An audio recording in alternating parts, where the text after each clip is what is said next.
And now we're recording. So welcome everyone. As people are entering in, welcome to Check the Gate. My name is Mike Camoin and I'll be the host for today. This is a program supported by the Capital Cinema Cultural Exchange, a nonprofit that supports emerging filmmakers to help them complete and present their films in a rapidly changing media landscape. And boy, is it changing.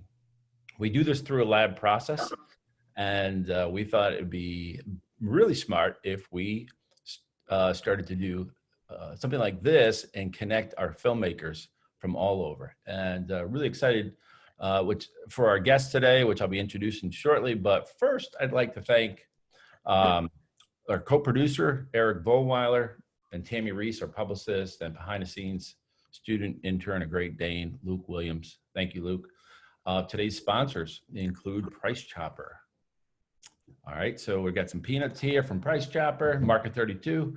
They're your neighbor and in your neighborhood. So we also have Albany Wine and Dine, and Marcus, you're with us today, and we're going to talk a little bit about that.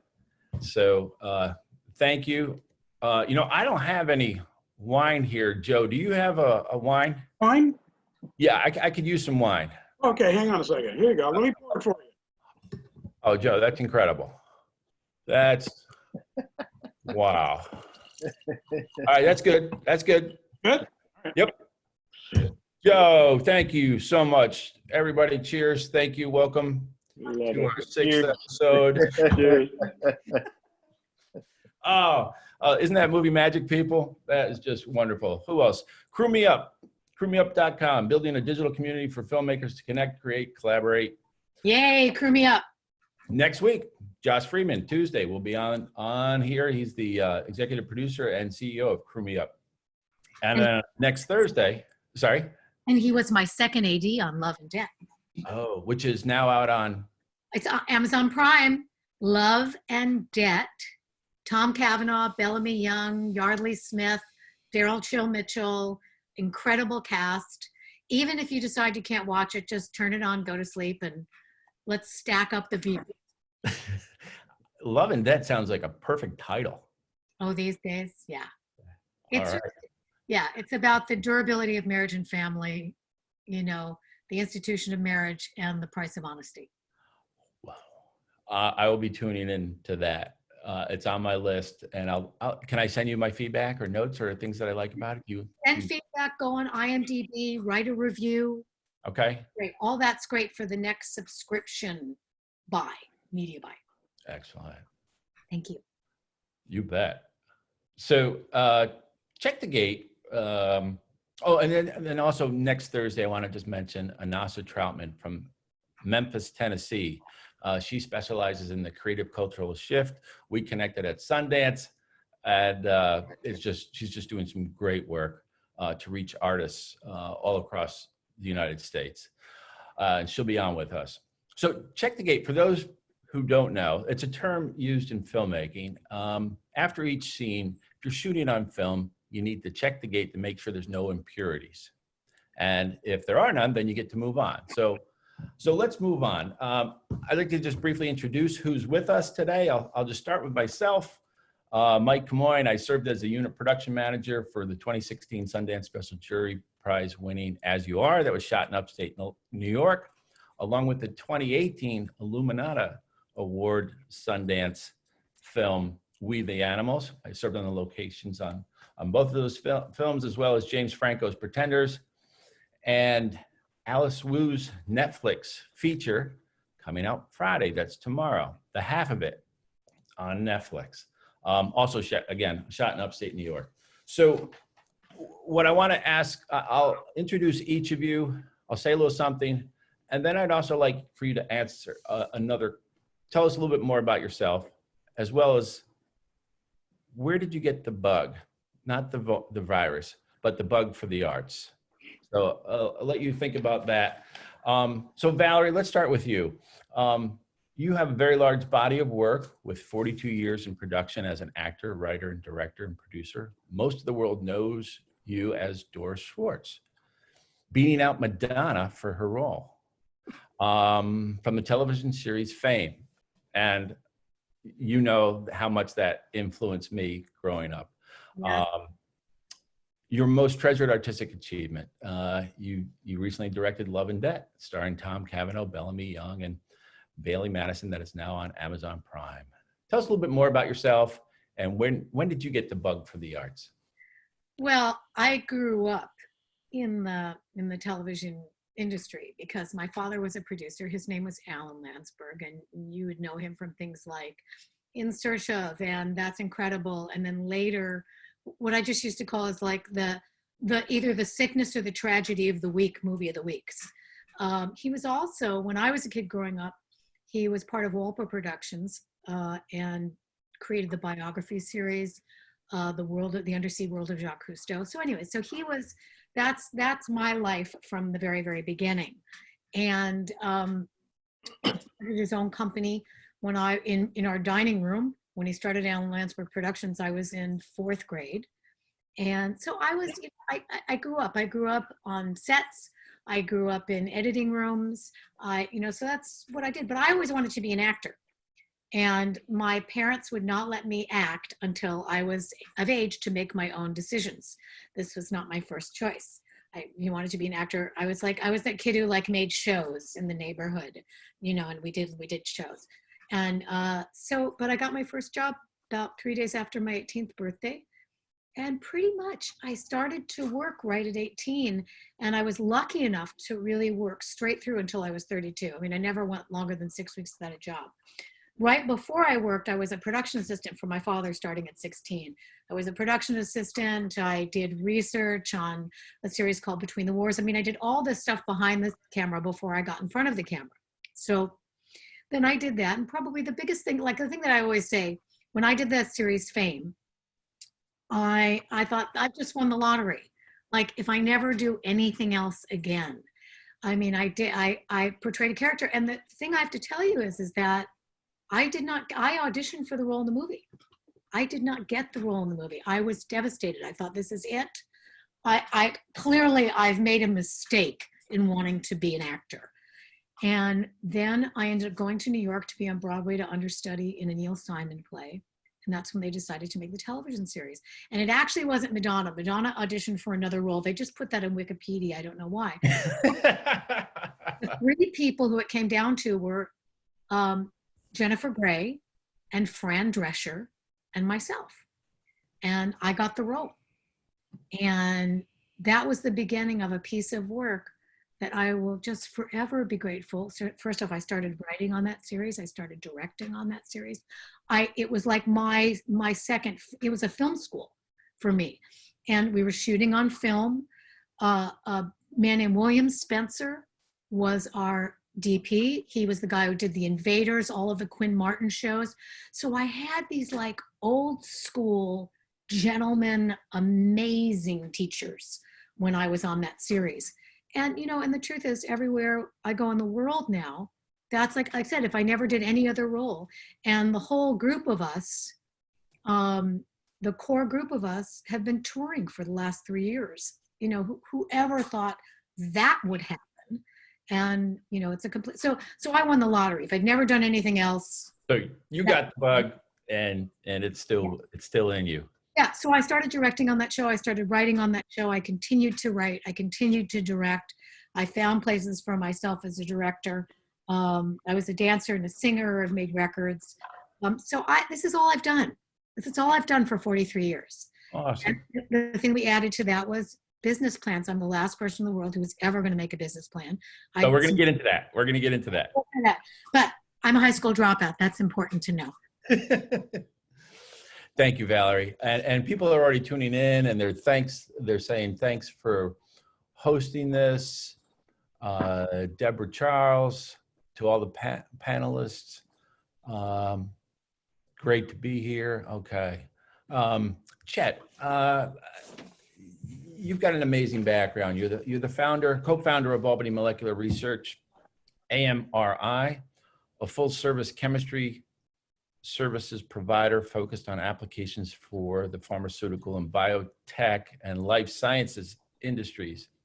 Along with your wife, Karen, you established the Opalka Gallery, co-founded the Global Child in Siem Reap Cambodia, and locally are longtime supporters of the Capitol Rep Theater, the Art Center of the Capital Region, Proctor's Theater, Albany Pro Musica, the Albany Symphony Orchestra, and the New York State Writers Institute. You're an active member of the Eastern New York Angels, where we first met. You've provided support for myself, for my short film, Relax. Welcome, thank you.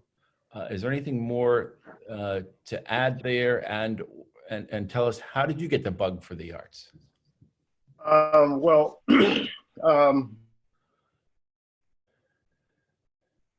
I was I never considered myself a gifted artist. I never really applied myself at any level. But I always admired people who were in the arts, and I got the bug for the arts by experiencing the arts. As long as I remember, I've always been interested in visual art and sculpture, painting, doesn't really matter. Love music.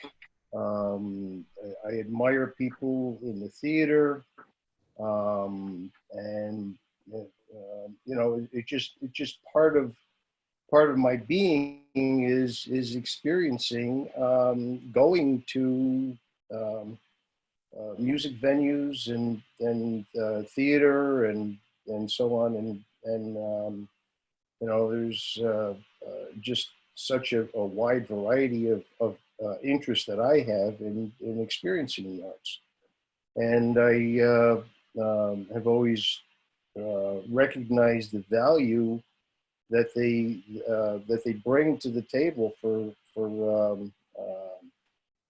you know, there's live performances that are free, or you go to the theater. I mean, you know, just and it's also enjoyable and uplifting, I find, for the most part. And I don't know if you can speak for Karen. If she were here, what might else she say about the arts? Do you both see it the same way, or does she have particular?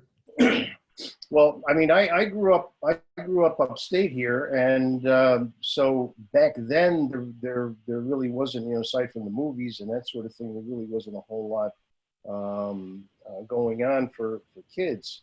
But Karen grew up in on Long Island, and her father worked in the city, and so she had the benefit of being able to go see all of the 50s and 60s Broadway shows when she was a kid. Mm. And so you know, all of, you know, so many other things, the cultural things that were going on in New York. So so she exposed me to Broadway. I had never been to Broadway until after we got married. We've been married going on 50 years now. So you came from Amsterdam, New York, right? Which Yes. Yeah. At that time was industrialized city, upstate. I worked in Amsterdam, and I always, you know, said, "Where's the battle of the bands for the high school kids there? Where's, you know, it's rare that you get exposed to the arts." I think it's shifting and changing now. Well, I mean, back in the 50s, it was still good there because it was the carpet manufacturing capital of the country.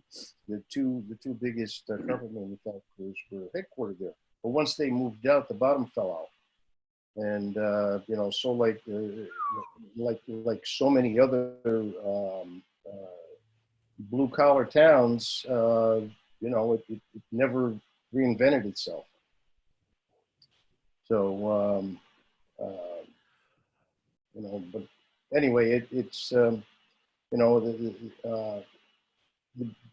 even in that town these days, you can still find music, though. There's still stuff going on, but it's not as robust as it is in the bigger cities. You and Karen have done just an amazing amount for the region. I think Marcus probably could speak to some of that as well, because both connected to many shared initiatives around the arts. And thank you, Chet, for being here with us. Marcus, you're a proud Albany, New York resident, community activist, and philanthropist. Born and raised in Albany, you attended the historic Albany Academy before Go Cadets, before moving to the Boston area to study at Tufts University. You have an extensive background in community service. Your experiences range from economic development to aging programs and services. You've held leadership positions in numerous arts organizations, including the board presidencies of Capitol Rep Theater, the Albany Food and Wine Festival, Wine and Dine for the Arts. Welcome and thank you. Anything else you'd like to share more about your background and how you got the bug for the arts? Well, I love to talk about how I got my bug for the arts. Started back in the late 60s when Chet Opalka and I were in a band. We had big afros and bell-bottom pants. Yeah. And remember some of the, I actually love to say that. We were at a dinner one time and I started off with that. It was a similar question. I started off with that. And I think I went on for a few minutes before anybody realized that I was joking, Chet, right? So, it's funny because I was thinking about this. And I never really thought of catching the bug for the arts. It was just, kind of part of my life. Then I realized, I guess I kind of did catch the bug early on. My mother used to be involved with all sorts of arts organizations. And I follow a proud legacy of arts supporters and community activists, both my father and mother, Peter and Barbara Pryor. And my mother used to pull me out of school to go see the Morris Brown Choir. She forced me to join Summer Stock Theater and actually get a lead role at the Mac Hayden when I was about 13 or 14 years old. I acted at Albany Civic Theater, I think, in some small role. I think I was a crumb in a corner somewhere in some play, but it's always been part of my life. And it probably wasn't, ironically, until I came back to Albany. And I have been involved in a bunch of different not-for-profit organizations, from Senior Services of Albany to some political economic development things, the Chamber of Commerce. And I was asked to join after I finished up my time as the board president of the Senior Services of Albany Foundation, I was asked to join Capitol Repertory Theater. And I sat next to this lovely woman who had this demeanor of a school teacher. And she made me sit up straight and listen to everything that was going on. It turned out it was Karen Opalka, and she was a retired school teacher. And I actually, in conjunction with just having her on the board and being a great mentor as I navigated my early days through Capitol Repertory Theater, I developed this love for supporting, not just financially, but organizationally supporting arts organizations. In my family, community service is truly about building a community. It doesn't matter whether or not you're involved with the arts or religious organization. My parents are from the generation that everyone owes it to their community, and they stake out a part of that community and just build it. And Cap Rep became an incredible opportunity for me to help build an organization. And Chet would, I'm sure, speak to this, especially through his and Karen's personal support of Capitol Repertory Theater. But it's a theater that will take risks and through the art that they put on the stage, create dialogues that no other organization will create and participate in. And they were at a struggling, critical period. And I was fortunate to have the support of board members that rallied behind to save an arts organization that's a cornerstone of our community. So that's more than participating in creating art, because I don't sing anymore. I can draw a stick figure here or there. Every once in a while, I make my wife laugh, but those aren't the things that I'm particularly good at. What I have developed the skill set in is helping organize organizations, and arts are needed. The arts matter. And thank you, Marcus. And that's what we're going to talk about as we dive in deeper in today's discussion. Chet and I will sing, though, if you want us to. We can probably bring out some of those old tunes from our band days. Awesome. And I know a few other singers here that might want to join you. Joe Ventura, also a singer, songwriter, tap dancer, wears many hats. One of them is the owner, founder of Eden Advisory Services and Cafe in Loudonville, New York. Joe holds a bachelor's degree in theater, serves on the board of the Capital Cinema Cultural Exchange, and is active in film, theater, and live entertainment industries. Joe, welcome, and thank you for being here. Thanks, Mike. Well, I guess the one thing I'd like to throw out there is that the one talent that I have learned over the years is how to ask people for money. And I think that there's a lot of filmmakers out there that need to learn how to do that more frequently so they can film all those incredible projects that they've got sitting on the shelf. But the one story that I can think of that inspired me actually at a very young age to get involved in the arts, having my Bachelor of Science in Theater, but way before that, when I was 5 years old, I was hanging out with my cousins, and on the radio came the song Young Girl. You remember that song, guys? Young girl, get out of my mind. So I sang that for my aunt, and she gave me 50 cents, and they all applauded. And they gave me the two things that really turned me on, money and applause.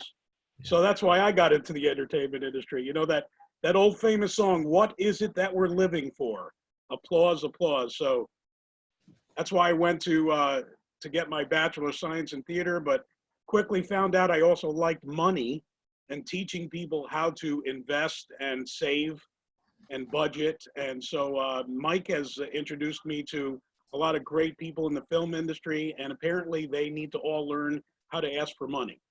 So they need me. We do, Joe. And Joe, you came out to Sundance with me, and you spoke to a room of over 100 filmmakers, and you know, people just wanted to talk with you more about that, because part of what the Northeast Filmmakers Lab does is help filmmakers understand the art and craft and the business side, so that we can sustain, you know, this part of our industry. And without marrying the show and the business, there's neither, right? So Joe, starting now with you, let's go a little bit deeper. You've had something going on every night before COVID. Poets, writers, musicians, they come together, they collaborate. Can you talk about the impact of COVID has had on you, your business, your art, your finances? Yeah, well, we run two businesses here. We run Eden Advisory Services, where we're managing assets for clients. And then we run the cafe. The cafe really acts more as a loss leader, a place for people to meet. But because I have such a strong interest in the arts, in our first year, we used to have maybe one or two artists. It grew very quickly by the second year. And then in our third year, every Friday and Saturday night, we had a show in the evening. And then every day of the week, except for Sunday, we had live music in the cafe. And as soon as our governor says we can get back to doing what we do best, you know, there will be live music here at the cafe every single day. Normally, it's between 5:30 and 7 o'clock. But what's happened by having so many artists perform in the cafe, so many artists have learned to network with each other, and Eden has kind of become the melting pot for artists here in the Capital District. I know there's a lot of other places as well, but it facilitates an environment in which artists can collaborate with each other, they can network with each other. And you know, where there is a higher level of communication, there's the opportunity for revival in any industry. And I think that's, we're just starting to see the beginnings of it. Of course, you know, the virus slowed things down, but I almost think that, you know, everything has a reason. And I think everybody is learning while they're sitting at home how much they miss seeing live entertainment. And I think that when this whole thing is over, we will be entering into an enlightenment and a renaissance period in the course of our lives. So I'm very much excited about this ending and seeing what the results of it are. You know, it's almost like a forest burns down, but it comes back much stronger. A bone is broken, and where it broke is stronger than it was prior. So I think that's what we're going to see here with this whole situation. And you know, what is a negative, evil thing is going to be meant for everyone's good. I So, think Joe, you're right, Joe. There will be some upside. We're gonna reinvent an awful lot of things along the way. Yes, good. So, yesterday I was invited to be part of a Northeast Media Alliance, which reports back to the Sundance organization, the Sundance Institute. I was honored to be invited. And what's happening right now during this period is, in terms of this industry, film festivals, theaters, distributors, filmmakers, actors, I think our industry is one of the most creative. You know, we don't understand the word no. You don't get into this business by being squashed by that. So I think this industry is creatively looking at new ways of partnering and communicating and supporting each other, because this is about supporting an industry. And I think some of these patterns of connecting with each other is going to create and invent something great socially. And I wanted to steer over to Marcus. For those that might be tuning in from other cities, could you talk about briefly the philosophy and maybe a little of the history of Albany Wine and Dine? I mean, it certainly came along at a perfect time for all of us, and last night we got to celebrate that. Yeah, it's actually interesting, and I hadn't even thought of it in the context of what we're going through globally right now in terms of the pandemic. But the Albany Food and Wine Festival was created when the city of Albany, during the recession, right after the recession, the city of Albany had to cut its arts grant funding to arts organizations. And while there were a vast number of organizations that received grants, Capitol Repertory Theater was the largest beneficiary at the time.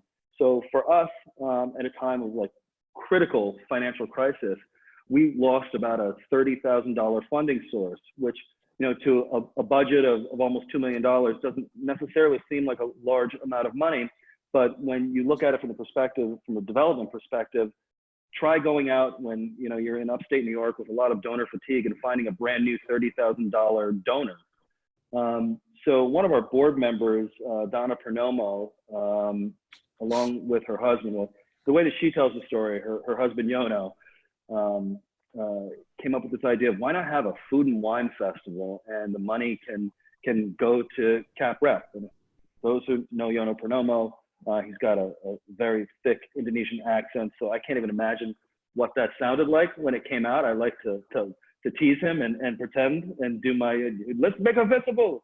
But his wife said, well, wow, Yono, really great idea. And now that you've told everybody, because, you know, you come up with these great ideas and then I have to go schlep this stuff from here to there and do all of this. So in the first year of the festival, they raised about $40,000. And as board president, I was grateful. I could have kissed their feet. The next year, because it was so successful, it grew to incorporate other beneficiaries. And we just completed our 11th year, but after 10 years under their leadership, we had raised over $1 million that we were granting out to arts organizations. And the important thing about that is it's not programmatic money, it's operating funds. Here's your check, and you can spend it however you see fit. Last year was January with our 11th year, and we had a record draw, $150,000 worth of proceeds that we were able to grant to our beneficiaries. You were mentioning, Mike, what we did last night. We usually have a check distribution reception, where we give out the checks to each organization. And obviously we were unable to meet physically. So one of our board members said, you know, why don't you try this Zoom thing? And we ended up doing a Zoom conference where we had about 40 people on, from beneficiaries to sponsors to the mayor, to Jennifer McPhee, the president of Bank of America, our presenting sponsor. And one of the things that really struck me, again, in the context of what's going on right now, is, you know, I'm struggling as board president figuring out how we are going to be able to have another festival with the trouble, the crisis that the restaurants are in, how social gathering limitations will constrict us. And what I came away with is, if we're able to do it, there is such an incredible interest in coming together to support these organizations that out of the fire, a new phoenix of a festival may rise, and it could be bigger and better than before. For people that don't know, I mean, what you do is just extraordinary. You bring the top chefs together, the wine and distributors, the whole 70 alcohol. restaurants, they come together, the Albany Capitol Center, they donate their food. We brought art into the festival this year, so we had performance, pop-up performances during the festival. Again, all these restaurants donate all of their food and time. And we've got a number of different events, from a big grand gala dinner where we actually honored the Konomos, to a slider slam, which is kind of like a club slider competition event, grand tastings with all these restaurants. And at the end of the day, whatever's left over after we pay for our expenses, we can just give back to arts organizations. So you mentioned this came out of necessity in Albany. Was it an idea that you borrowed from another city, or this is something that Albany came up with? Yeah, I think it was, at the time, the model that we used, and to give it all to arts organizations, was a one-of-a-kind thing. And you don't want to get into Yono Perdomo's mind, but sometimes what comes out of there is a really remarkable idea. And you know, when they did it, they thought, you know, maybe 1 year, maybe another year, but never had any idea, you know, how it would grow. And, you know, Valerie, we were talking about business plans, bless you. We were talking about business plans. It's not like we even had a business plan to do this. It was restaurants who knew how to do it, great supporters like Karen and Chet Opalka, who we knew would be there. You know, we brought some practices in from other not-for-profits, like having a silent auction, a live auction. And really our struggle in our 11th year was, which many organizations go through, we call it founder syndrome. We've grown so large, how do we now scale and do this efficiently without driving everyone crazy? I mean, in all this, that's all due to that festival in year 11. Not my wife. No. No, she's got your back, right? I mean, you guys commit so much time to this. When she's not on it, yes, she does. Yes. And so many others behind the scenes. I just want to thank all the chefs that donate their time, and your entire board, and obviously the businesses and the investors. Val, do we need? You know, artists were not on the table early on in COVID. Are artists essential? Do we need arts in our communities? Do we need filmmakers, storytellers, musicians? Well, I would just start by saying, imagine a world with no music, no television, no film, no art, no photography, very little color. That's what it would look like, because every television show you see, every film you see, started with, like, you know, actors die, so do directors, you know, everybody, it's a cyclical piece. So it starts with people feeling that this is what they're supposed to do in their life and then pursuing that. So it's the combination of investing in arts education, investing in arts itself, you know, so, and you know, Joe, you said a good thing in the chat. You know, investors invest in projects, you know, who can jump through all the hopes of due diligence. And from an investor standpoint, that's important. And you also have to understand what would be the due diligence. And there's lots of people that you can talk to about that. At the same time, I always tell people, do what you're passionate about. You know, like if you like a certain kind of movie, when you're the audience, and most investors are go see movies, they see television, they like or don't like art, they like or don't like poetry, you know. So you look at it, you say, like, I love these kinds of movies. So I'm going to look for people who have those kinds of movies or want to move forward with something they think. And the other thing that I would say to investors about arts, especially in terms of visual, like films and things that we used to call television, which we would now call small screen, big screen, small screen. And the great thing these days about that is if you're passionate, when you read the script, if you read the script, anybody who reads the script will know if it's a good script. You know how you feel when you read the story. If you read a story and you go, this story has to be told, you already have an investment. You have an emotional investment. I think it's important to have both. You see like a script. Then you take a look at who's involved. Do your people know what they're doing? You know, so this is all your due diligence. And I always tell people in the arts when they're going for money, and I'm so excited to hear Joe's 5 steps, because I just have a feeling he's so smart about this. But like one of the things that I do is first money in is last money used, so that you really gather your funds before you do anything.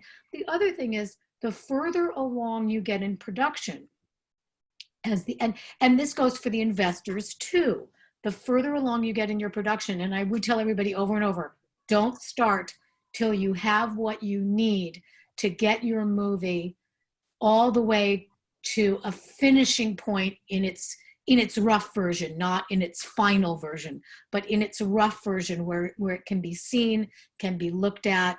You know, you've done the work as far as you can take it before you put it into an audience. But with each step that moves forward, first off, as an investor, you get to keep checking in with it so that your funding for it maybe comes in sections. And this is very common.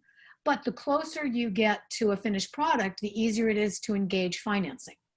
Because once you have a movie put together, you actually have something. Like if you're buying a piece of finished art or a photograph or something like that, or the record person, the person who's making the CD comes to you, we've got all the tracks, we're mixed, take a listen. And these days, because so much of what we do doesn't really have to ever have hard product. You know, you can or not. Like if you were to release, you know, if you're releasing entirely online, you never need to make a DCP. You never need to do a lot of those final steps. So all of this to say that the further along you get, once you get to be able, it's much easier to ask for finishing funds than starting funds. Because what you have when you have a script is you have to be able to convince your investor. And investment in film is high risk, but it can also be high reward. It can also be enormous tax deduction. And I think combining with also, I just think the reason that we do it is because if we don't, you wouldn't see all those little independent films.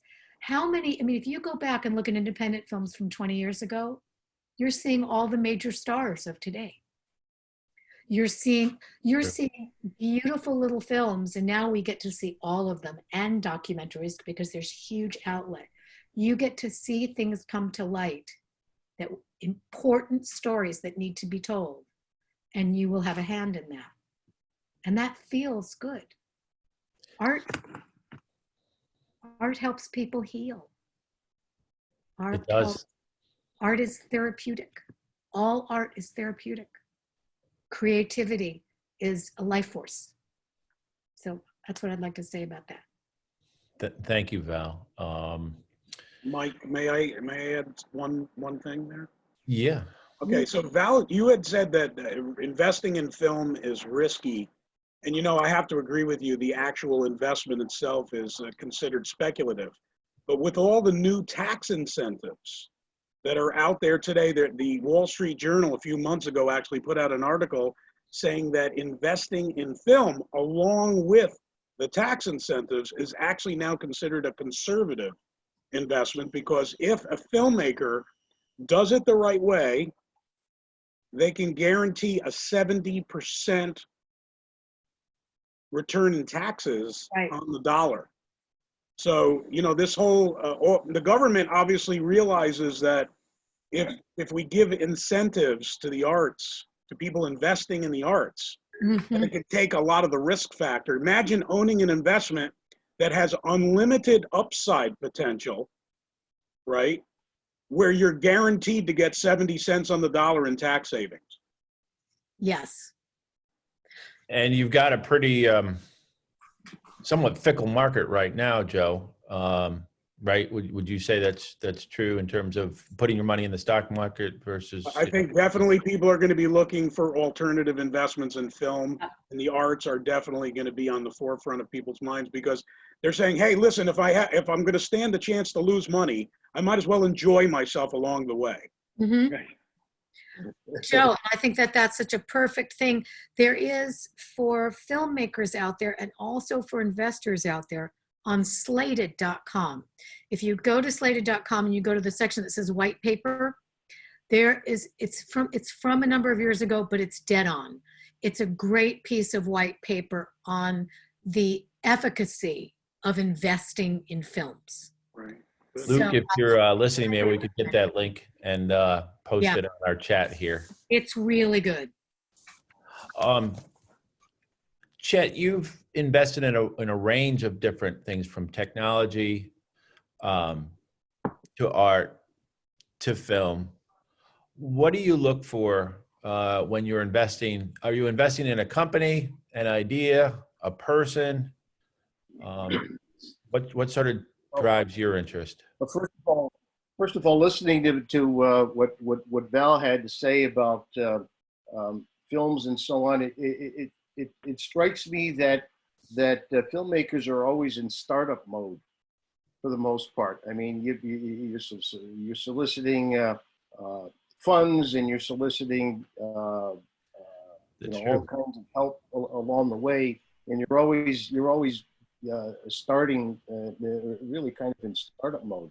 From my perspective, I got into angel investing because I had a mission. I wanted to support the local startup companies, and because when we started our company, we could not get any funding. We were breaking the mold of pharmaceutical companies. Back then, pharmaceutical companies were not outsourcing any of their early stage intellectual capital. They were all doing it internally. But when it became, we started the company in '91, and within 10 years, everybody was searching for outsourcing. So we sort of broke that mold and really got lucky with our timing. But as far as looking for investments, it's a lot about the people, because you're entrusting your money with someone who may not have a track record of being able to develop a company, or they're trying out a new technology that doesn't exist yet. So, you know, there's a lot of faith, there's a lot of gut instinct, but it's really about the people, and trying to help them. It's philanthropy in a lot of ways as well, and helping people be successful. Because it's not just the money, it's helping them make contacts with people who can help them, and finding the talent to fill the voids that they invariably have when they're developing the company. So it's like helping them get their cast together. You know, you started off by saying, you know, films are in what we'd say development phase, you know, startup mode. Hello. And I remember you saying to me, let me know when you get to a certain amount. And in 2008, the market crashed and it was very hard. And then there was another movie that went south and you know, it sort of dampened our neighborhood here. Why is it important to have other people at the angel level, other investors get involved in a project? Doesn't have to be film, it could be anything. Or let me say, is it important always, or are there some exceptions? Well, I mean, there's kind of a crowd influence, and I mean, if you like a particular subject, a particular technology, or whatever, it's nice to get reinforcement from others. And verbal reinforcement is great, but it takes money to buy whiskey, you know. You know, it helps build the credibility of the company and the investment itself. And you know, it's a single person can't support a startup company. You do need help, and you also need different perspectives on things, and looking for ways to help the company develop, be it a technology or a factory or someone else's expertise. Locally, they started out as High Peaks. Bill Amusitz and a few other guys started the local venture outfit. Well, they ultimately moved to New York because there were more opportunities down there. But what they've actually started is they have a couple of people who have developed a network of a talent pool, where they have a company that they mentor, they work with them, they typically embed someone from their organization in that organization to fill a management role, but their mission is to actually see where the company has weaknesses, and then they send their talent scouts out to find someone to fill that void. And I think that's true of a lot of businesses that they don't know what they need sometimes without the outside eyes. So fresh eyes on any issue is always valuable. Question just came in. Do angel investors ever track down other angel investors? This comes in from Andy Maycock. Andy's ranked as a top 25 screenwriter by the ISA, the International Screenwriters Association, as someone to watch. And he asks, do angel investors ever track down other angel investors who may be interested in the same kind of projects? In other words, are their networks as important or more important than the artist's own network? Yes, there are. There are several angel groups. They're usually regional. Locally, we have the Eastern New York Angels, but there are a number of other angel groups all over the country, really. And they're typically former entrepreneurs or current entrepreneurs who want to invest in companies for various reasons. Some to make money, some to help build the local economy. So yes, there are many. Thanks. Joe, Chet just mentioned building a local economy. How important are artists to the economy from your perspective? You often tell me that they play. You're hitting on one of my favorite topics. I don't believe a country, a municipality, a city, a town, I don't think a culture can survive or flourish or stay alive without the arts. I think this has been proven time and time again. You could basically, go out to the middle of the desert. You could bring the arts, and the people will come. I think there's plenty of opportunity where there are, towns and cities that need to do what they can to facilitate an environment for the arts, because if they understand this concept that where the arts are, there will be a prosperous economy. People gravitate towards culture. You strip culture away from people, and you will see the financial status of that area decline. You add the arts to an area, and you'll see the financial status of that area increase. So it's been proven time and time again. There's plenty of examples. I think Branson, Missouri is probably a good example. You know, you bring the arts in, yeah, there's a lot of risk capital going in, but boy, the economy follows. You mentioned Branson, Missouri. I don't know anything about it. Can you tell us about that? So somebody, and I don't know the origins of this, but somebody had a great idea to just bring the arts to Branson, Missouri. And if you've ever been in Branson, Missouri, you know, I don't know what it's like lately, but it hit a heyday, that's for sure. The arts were brought in, and the entire area just prospered financially. People came to live there. People came to run their businesses there.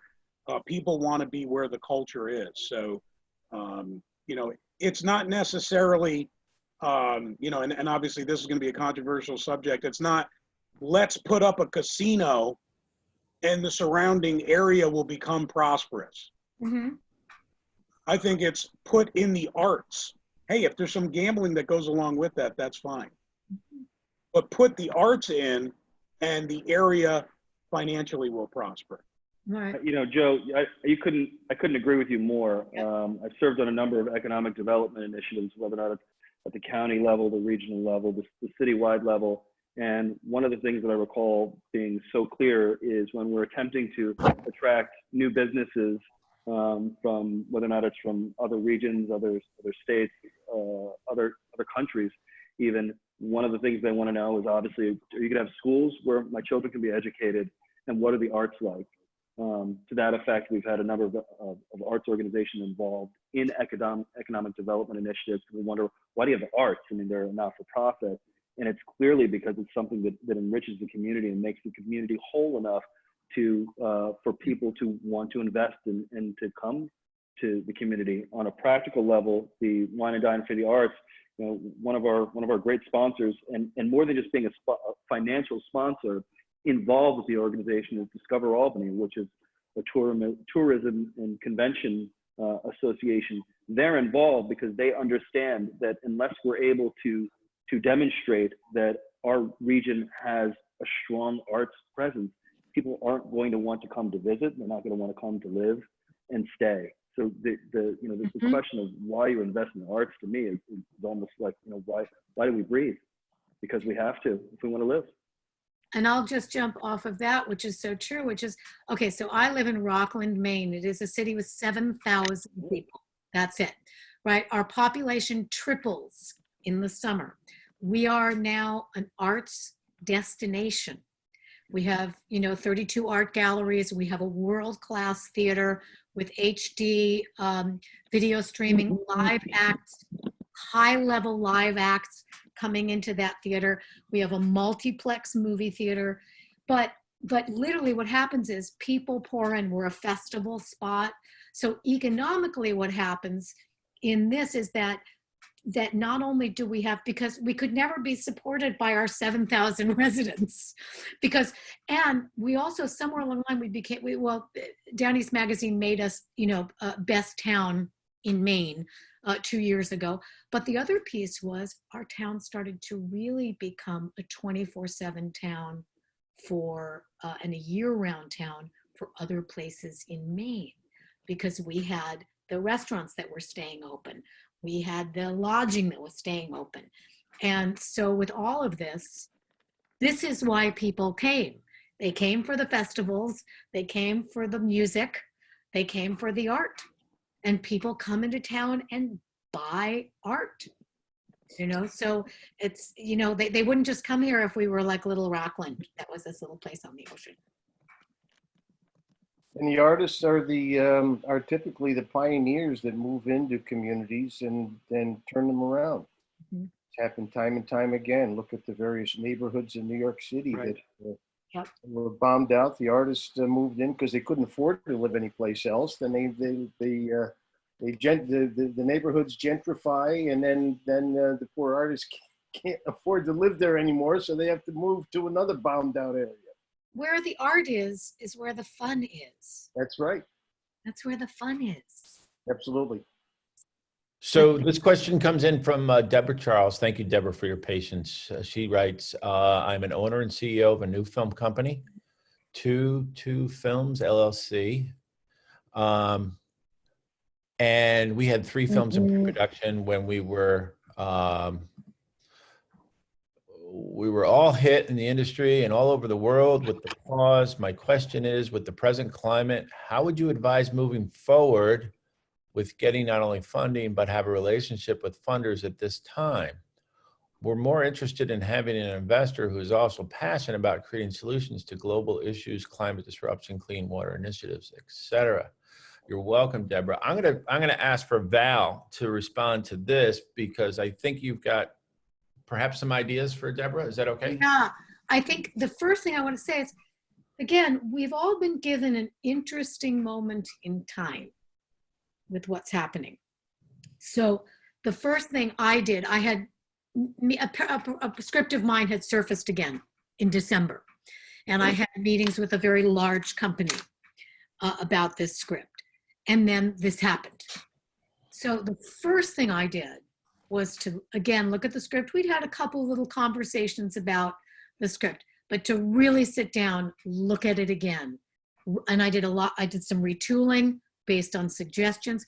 So the first thing to do is to take a look at the property itself and go, is it the absolute greatest version that it needs to be?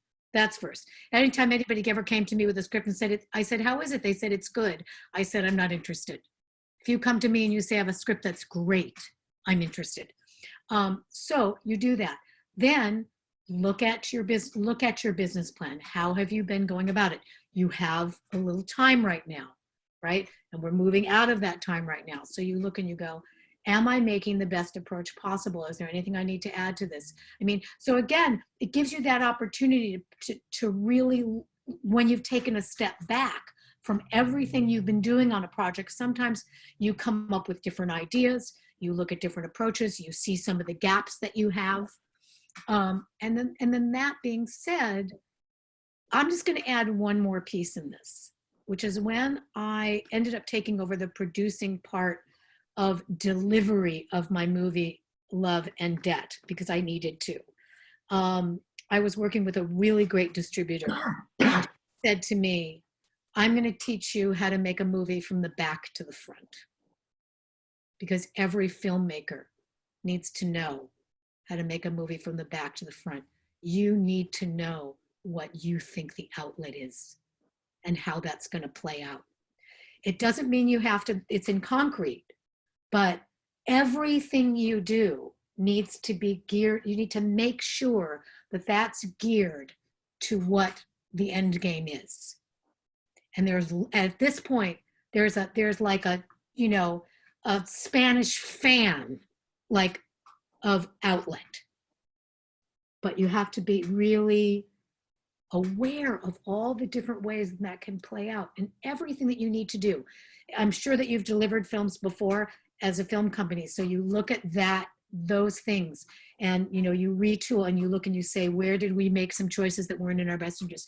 You just get your whole enterprise as great and as informed and as ready to have somebody just go, well, I couldn't even imagine not investing in this. And I think in terms of what you said about global issues, if your company has an ideology about global issues, then make sure that that ideology is in writing. And one of the best mentors I knew said, you don't create an ideology based on what you think will be responded to well, but truly, what is the ideology? And you work within the entire company to do that. And that's for when you are blending ideology with the filmmaking process. So that's what I got to say. Thank you. Another question Mike, came in. can I just add a quick thing to that? Yeah. You know, not just from an individual filmmaker perspective, but something that I've talked about extensively from an organizational perspective, is donor cultivation. I think it holds true from investment to just the sustainability of arts organizations. And that is that donor cultivation doesn't begin when you need to ask money. Donor cultivation is something that you do continuously. I tease Chet, but I've got a great deal of respect for Chet, and I often find myself watching from the corners at the things that he does. And he convenes groups of people. He stays in touch with different people and connects different people. And if as an organization, you're not putting yourself out there, and Val, I like what you were saying, because I think it's less about the ideology that you want to present and more about the ideology that you are as an individual organization. And you truly need to be out there communicating with potential donors, not just when, this is a great opportunity now, certainly, but all the time you want to be out there communicating so people know who you are, so that when it is time to ask for that significant investment, people understand, or donors understand the person that you are, the organization that you are, that will bring angel investors like Chet to you, because you're not just going to get a savvy investor, a savvy donor, because you just send them a piece of paper that says, I need money today. You're going to get them because they know who you are, they believe in who you are, and they believe that their investment, whether or not it's a donation, because investors and philanthropists truly view their donations as investments, not even as gifts, investments, because there's lots of organizations that community foundations can give to, individual philanthropists can give to, but it's an investment in a specific organization, a specific person, a specific ideology, in the hopes that that investment will actually grow into other investments. Relationships. Go ahead. It's all about, the world is all about, and your comfort level with the people that you have a relationship rules the whole thing. Chet, building upon that, you were giving out this button. It says collaborate, collaborate, collaborate. Could you add a little bit more about that and what drives you, and what you think should be driving perhaps the whole arts community? Who said the whole is greater than the sum of its parts? We every now and then we seem to lose track of that, but especially when you're talking about people within the creative, what we call the creative economy. You get a bunch of creative people in a room together. There doesn't need to be any agenda or anything else, but every now and then magic happens. I've seen it time and time again, people just starting off with a normal conversation, and then all of a sudden it goes off and becomes this wild, amazing thing. I love it. I love the creative process. I love the brainstorming aspect of doing things. I mean, as a scientist, I look at things very analytically, and critical thinking is something that I think our ability, we don't do a very good job of encouraging critical thinking in our education system, and I think that's a real problem. Anyway, we can get into testing and all of the other craziness that's going on in education, but it's all stupid, I think. Because I was never. That's a technical term, right? Yeah. I mean, I was never a good student. I learned by doing things, and it just, that's why I love chemistry so much. I love chemistry so much. I've been retired for 20 years, and I took up cooking, and that's all I do now. I always think about what we're going to have for dinner and what we're going to make and so on. And Karen loves that because she spent the first 20 years cooking, and I took it up. It was too much like work when I was working. Now I really enjoy it. But anyway, where were we?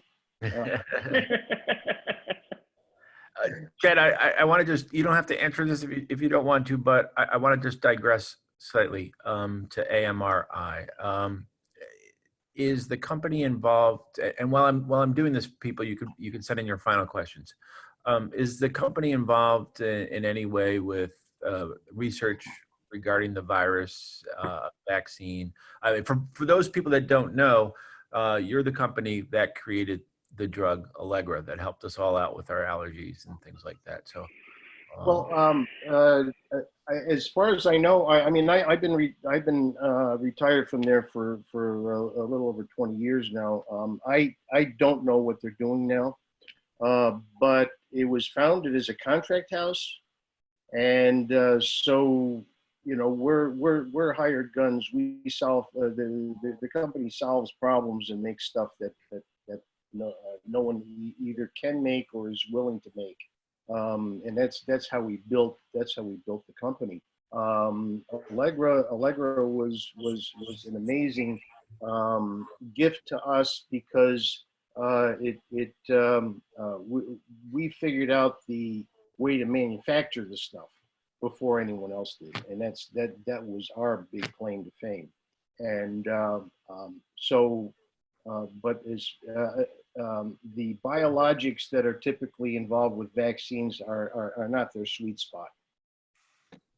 gotcha. Appreciate that. So, you know, it's past 4 o'clock. You guys have all been great, but I still have one more question for you, and that is two actually. This guy wants attention. He's extremely well behaved. I wanted to commend him on that.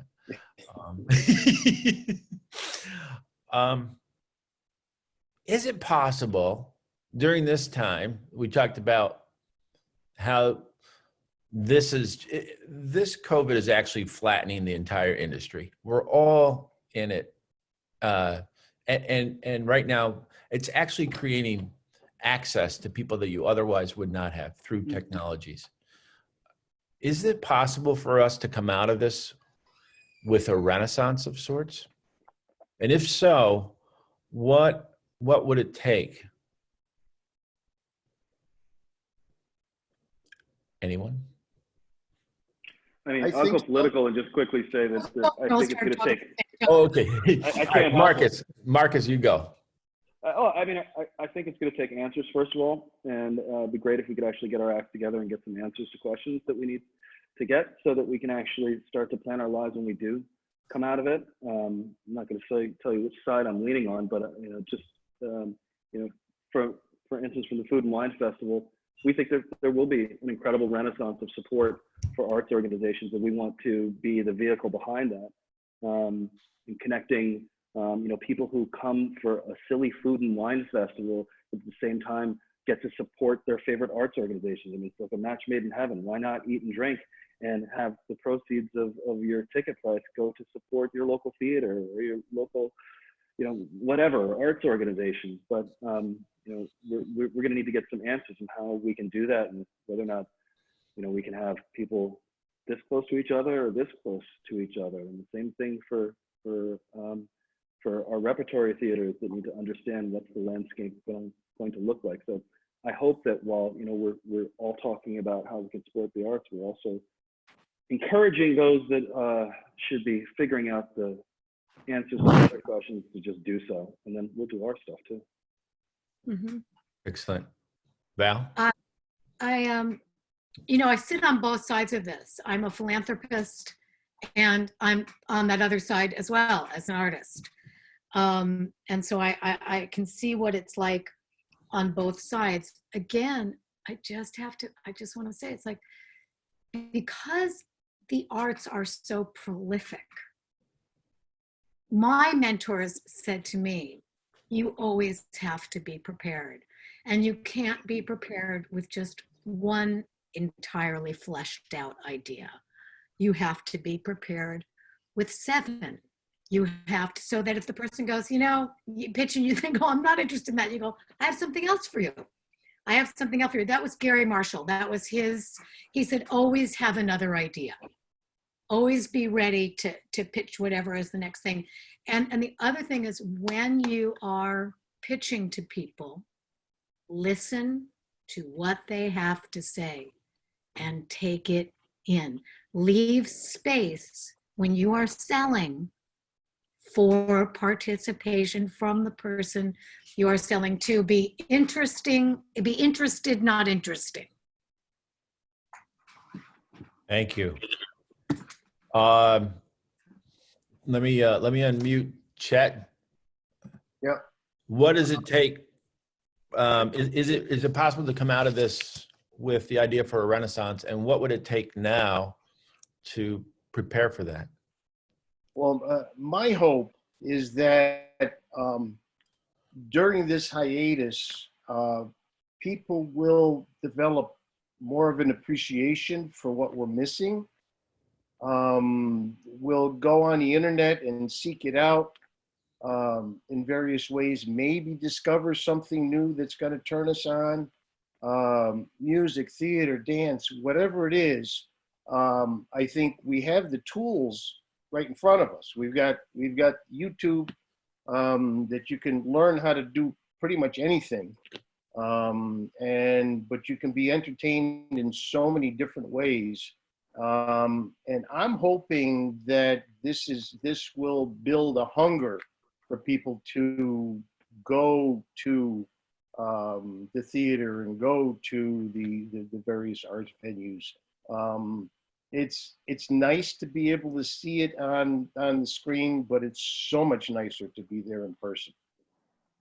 You know, there's scientific proof to that as well, Chet. I was on another Zoom call when, what we're doing now, eyeball to eyeball is helpful, but they study the impact on the human being, our DNA actually changes when we are in person.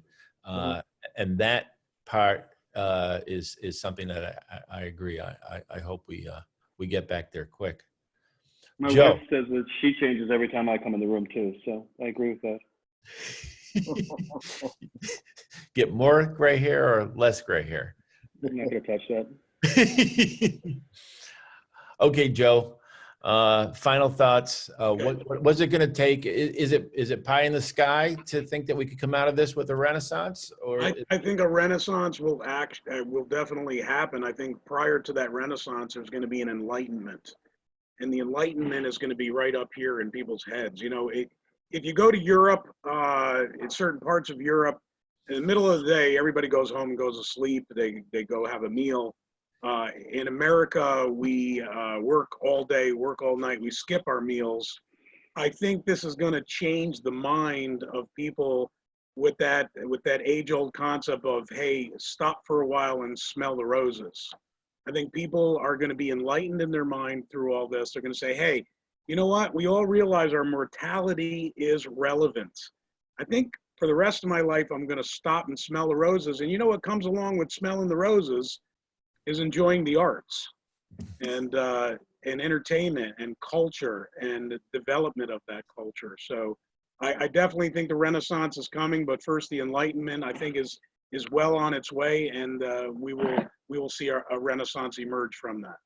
Mm-hmm. Well said. Just got a note here from Tom Mercer, who says, thanks for a very informative discussion.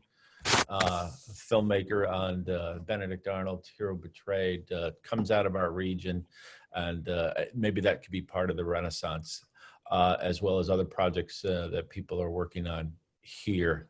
So I want to thank each of you for your time, your talent, you're informing us during this period. Thanks to everyone for watching.